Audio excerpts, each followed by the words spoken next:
मदीने दी सल्लल्लाहु अलैहि या रसूल अल्लाह वसल्लम अलैहि या हबीब अल्लाह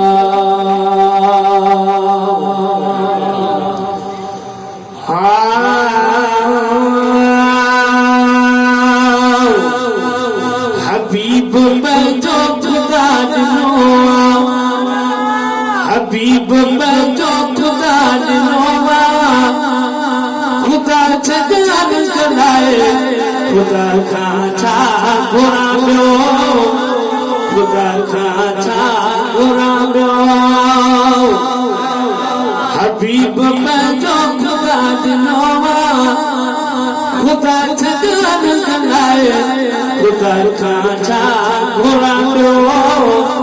खुदा खाचा घुरायो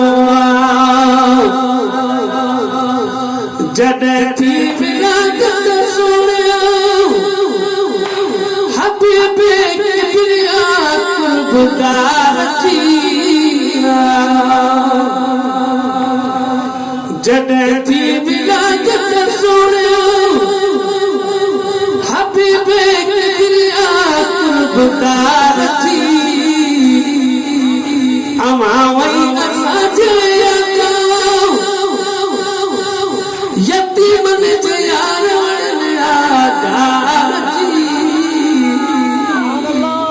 हबीब में जो खुदा दिनो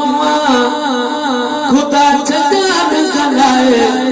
खुदा खाचा घुरायो खुदा खाचा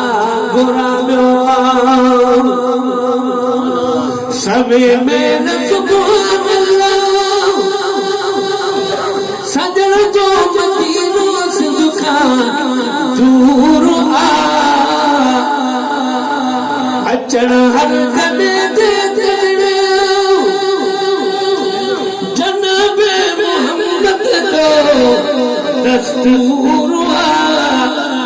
मुखे दसो मां वधीक न बादू में पाए खुदा खाचा घुरायो खुदा खाचा घुरायो हबीब में जो खुदा दिनो हबीब में जो खुदा दिनो खुदा छजान गलाए खुदा खाचा घुरायो खुदा खाचा घुरायो भला भाग तुझे रसूल ने रीसू कयो मिलो वार गुलो बदलियो असा तो नहरो तकलीफू कयो खुदा छो पछाड़ी असा से बादल ही बरसाए खुदा खाचा घुरायो खुदा खाचा घुरायो हबीब में जो खुदा दिनो खुदा छजान कलाए खुदा खाचा घुरायो खुदा खाचा घुरायो दिनी डाट बोला मुखे मोहम्मद देना तू उठाया वास्ते गुलाम नबिया नानो मुदो आए टाइम दे वास्ते सजण चवन था सदई महसर बोल फकीर उठाए खुदा खाचा घुरायो खुदा खाचा घुरायो हुजूर आयो महमद गायो हुजूर आयो महमद गायो सभिनी नारो लगायो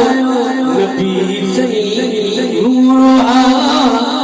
नबी सही सुभान अल्लाह सुभान अल्लाह मोहतरम जनाब मोहम्मद सल्लल्लाहु साहब जय सुने आदमी नाज शरीफ जी सादत हासिल कई नारे तकबीर नारे रिसालत नारे तहकीक नारे हैदरी तो जो पीर हो जो पीर महफिल पाकरी पीर तरीका रहबर शरीयत हजरत क़िबला पीर सैयद नूर मोहम्मद शाह जीलानी अमीर जमायत अहले सुन्नत शहीद बेनज़ीराबाद पहुंचे बाद उन्हनि खे मां इंतजामिया जे तरफ़ खां भली करार चवां थो हाणे मां नात शरीफ जे लाइ अर्ज़ रखंदुसि अली खान मीरानी साहब त पाण ऐं मुख़्तसिर नात शरीफ जी सादत हासिल कर अली खान मीरानी साहब